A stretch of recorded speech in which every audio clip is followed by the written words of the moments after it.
bertemu dengan Pak Ainur, Pak Dr. Zen, Pak Ali Bafa, kakak ya 244 kalau nggak salah dibacakan seperti itu. Dan itu tanda tangannya Gusmen. Pak Gusmen ini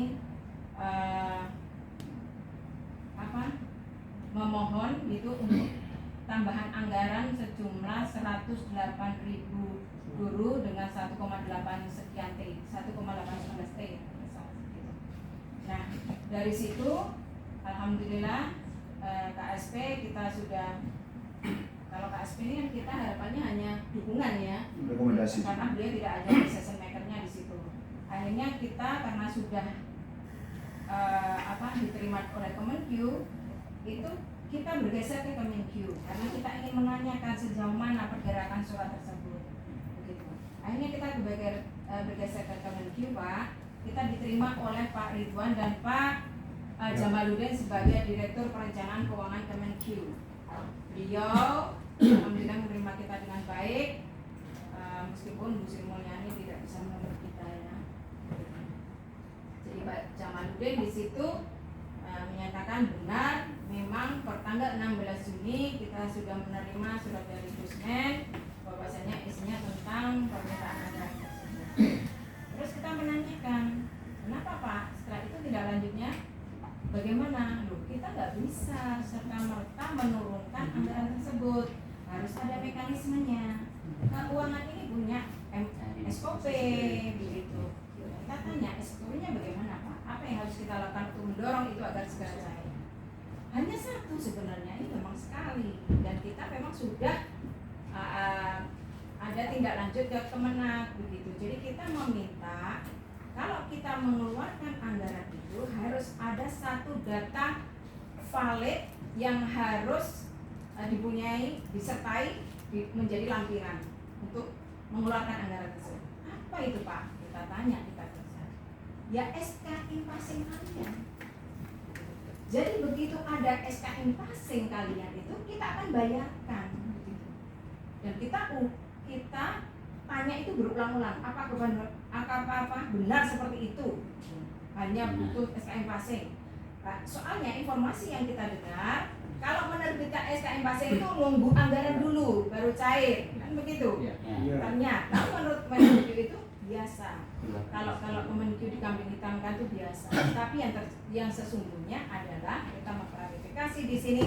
Kalau ada SK impasing, kita bersedia mengeluarkan anggaran tersebut.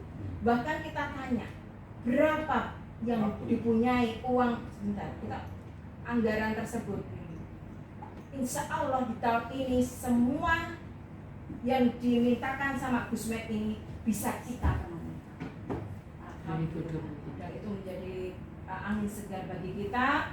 Dan kita tanya lagi, butuh berapa lama Kemenkyu dari misalkan Kemenak ini menerbitkan SK impasing sampai Kemenkyu itu menggelontorkan dananya? Kita hanya cukup waktu 1 sampai 24 jam. Jadi itu Bapak, kemarin itu hasil dari Pak Jamaluddin. Semoga ini tidak menjadi PHP lagi dan janji-janji yang palsu yang begitu. Memang palsu yang kita terima selama ini begitu. Jadi kita kesini ini istilahnya sowan, pengen mengklarifikasi begitu, kita pengen mengetahui sejauh mana perkembangan tentang penerbitan SK impasing tersebut. Harapan kita memang di tahun 2023 ini semua penerbitan SK impasing itu clear. Harapan kedua, memang anggota FBSNI semuanya ini dijadikan kloter pertama tentang penerbitan SK impasing sesuai dengan apa yang dikatakan oleh Pak Zen kepada kita.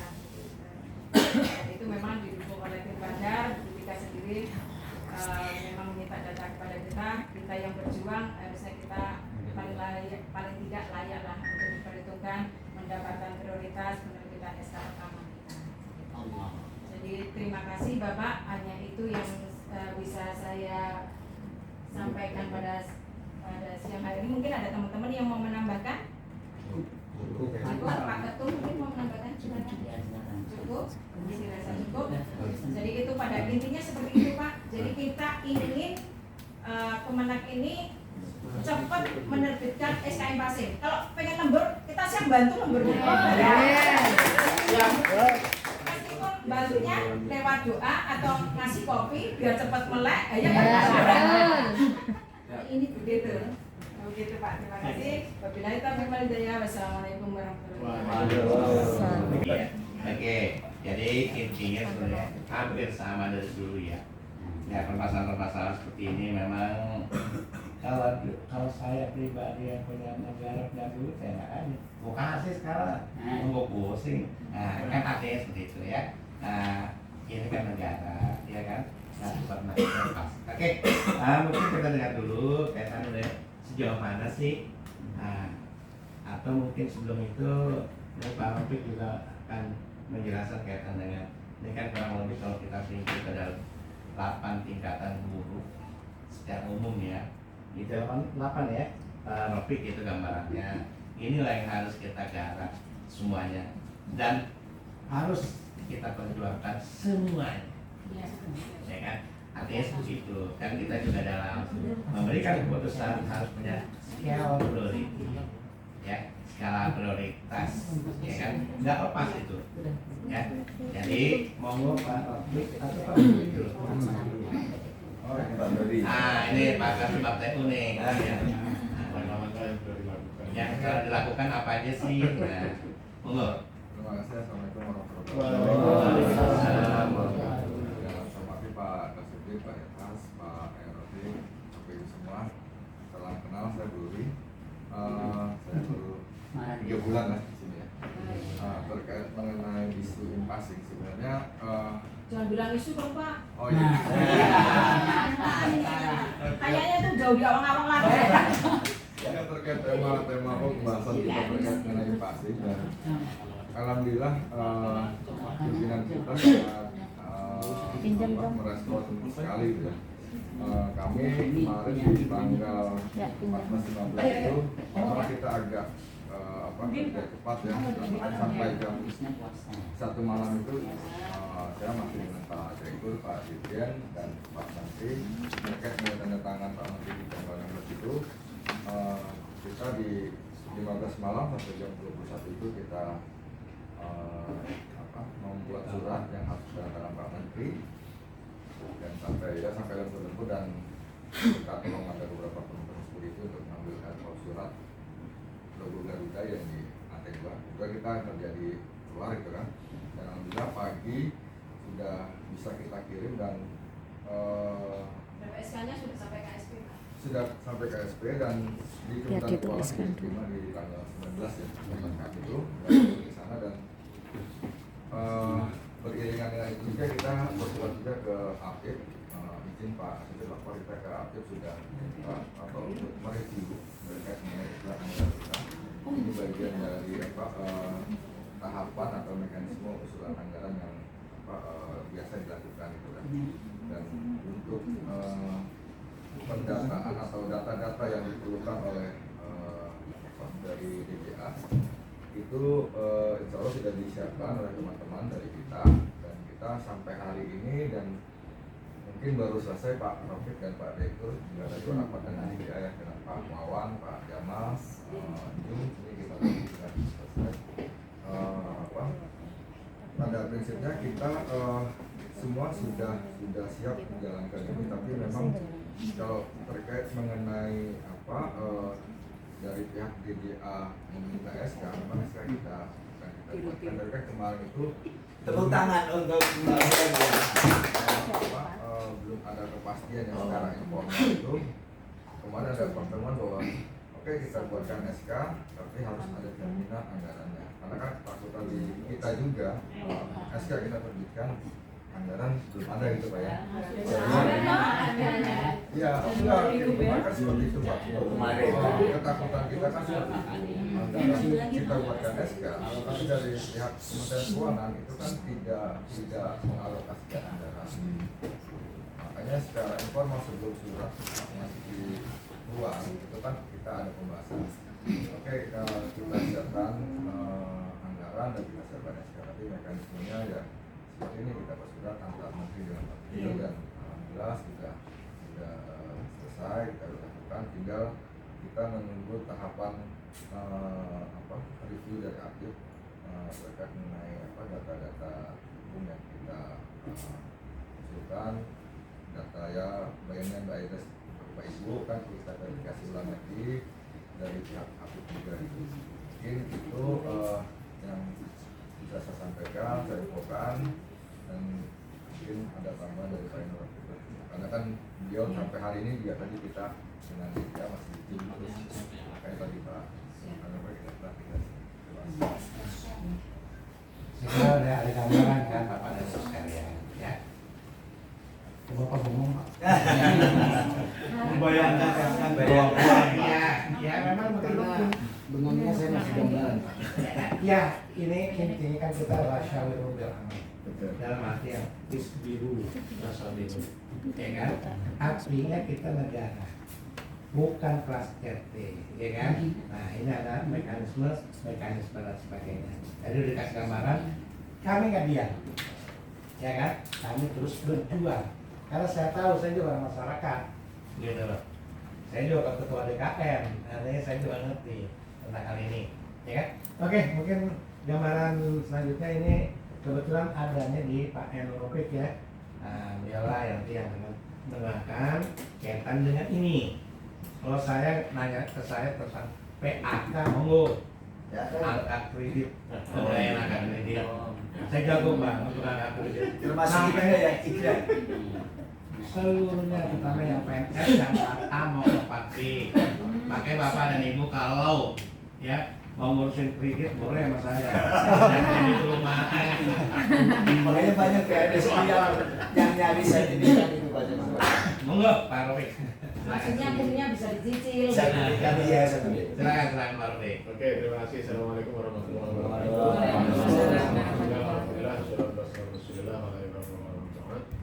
Yang kami hormati Bapak Direktur hormati Bapak Gubernur DKI Madrasah, yang kami hormati teman-teman dari teman-teman Asukif, Direktur Madrasah, yang kami hormati Kasubag PU, BIN, yang kami hormati para pengurus pusat FGSMI, yang kami hormati teman-teman dari Sekretariat Jenderal.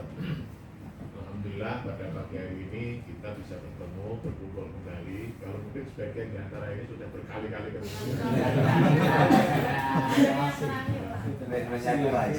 Oke, mungkin lebih enak kantor di situ. Iya. Semuanya lihat.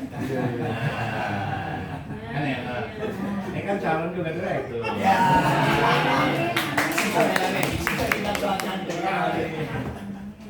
Oke, jadi memang teman sebagainya sudah sering bertemu dengan saya.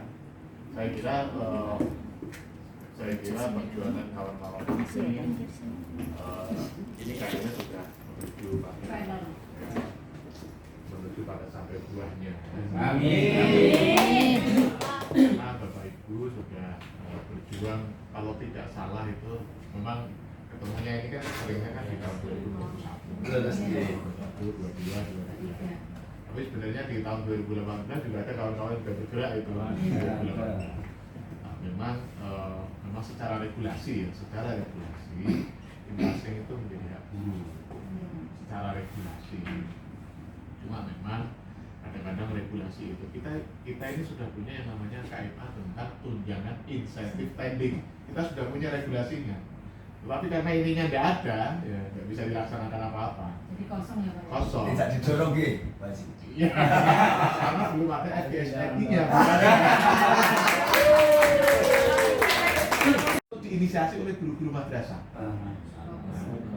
Nah ini saya memang di beberapa forum saya selalu mendorong itu karena biasanya kalau teman-teman itu berorganisasi kemudian sudah ada otoritarisnya, biasanya perjalanannya itu ada timeline-nya. Nah, biasanya kan misalnya kayak FGSN ini saya yakin pasti punya yang namanya raker, ya kan? Kemudian ada beberapa jam dan sebagainya.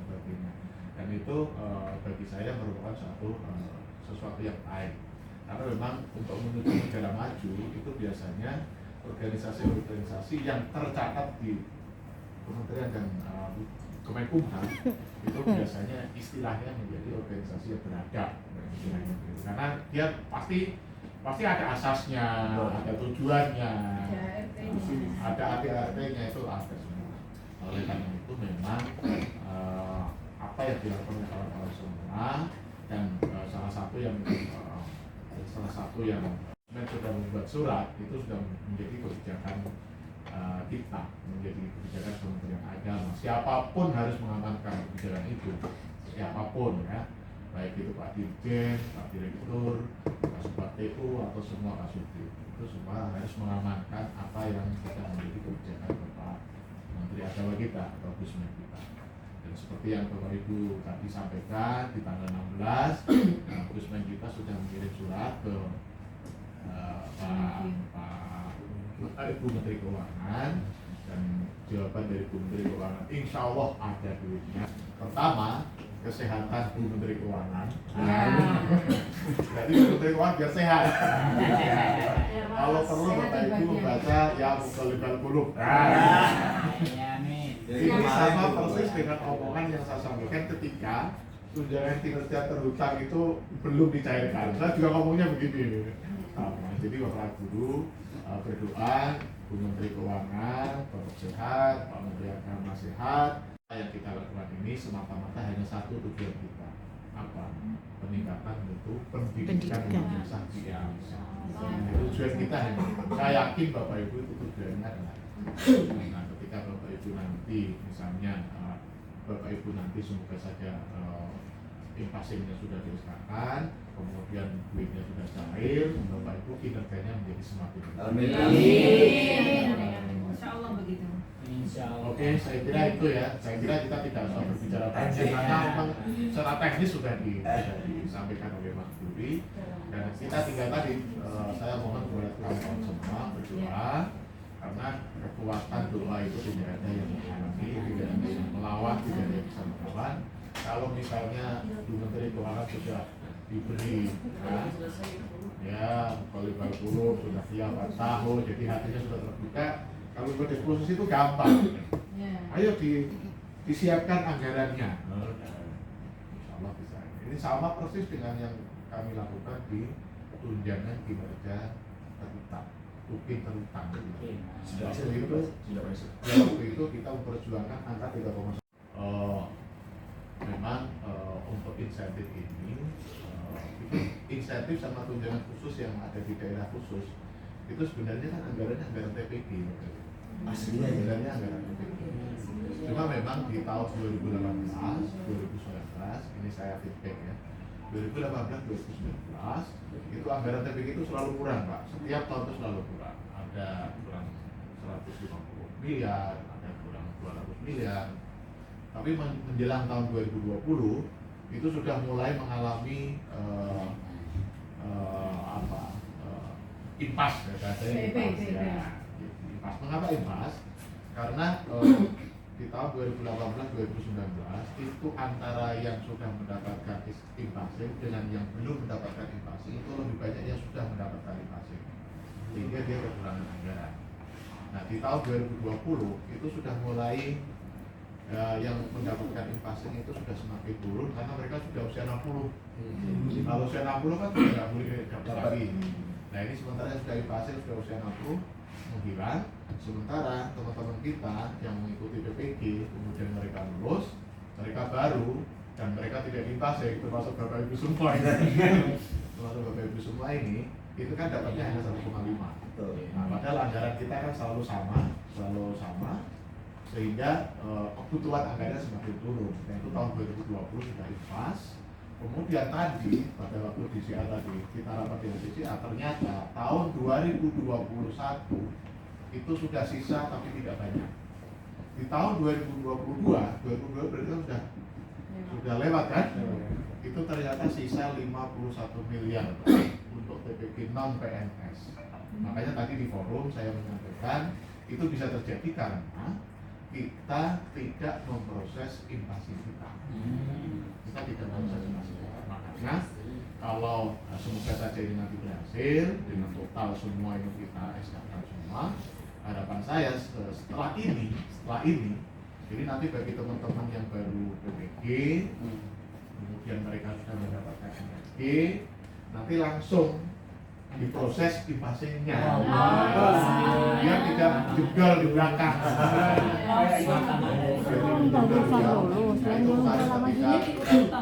Ketika kita membahas KMA itu saya usulkan seperti itu. Mengapa itu penting? Agar tidak terjadi hal yang seperti ini lagi. Dan insya Allah kalau setiap tahun kita lakukan kegiatan impasing itu mungkin penambahan anggaran tidak terlalu besar. Ini mengapa 1,8? Ya karena jendel tadi, karena jendel belakang sudah dari tahun lama sampai sekarang. Harapan kita seperti itu. Nah, oleh karena itu sekali lagi marilah kita berdoa bersama, khususnya kepada Bu Menteri Keuangan, kemudian Gusmen kita, juga teman-teman yang secara teknis mungkin biro perencanaan di Sekjen, kemudian biro kepegawaian di Sekjen, kemudian Bapak Dirjen kita, Direktur kita, kemudian Pak Sekretaris kita yang terkait dengan keuangan, kemudian juga teman-teman Kasubdit, kemudian teman-teman terutama adalah perencana di bagian perencanaan dan juga teman-teman sebagai OMT, karena nanti teman-teman ini yang bergerak dan yang berjalan sehingga apa yang kita harapkan bersama bisa terwujud dengan baik. Dan catatan saya ini khususnya nanti kepada teman-teman Kanwil, jangan sampai ini seperti yang saya sampaikan ketika Tukin terlihat cair duitnya, saya sampaikan begini, jangan sampai dana yang sudah disiapkan ini disia-siakan, artinya tidak dicairkan secara tuntas. Jangan ada sisa, maksud saya seperti itu ya. Maksud saya benar-benar bagi teman-teman yang memang sudah mendapatkan SK-nya segera dibayarkan, jangan ditunda-tunda, apalagi sampai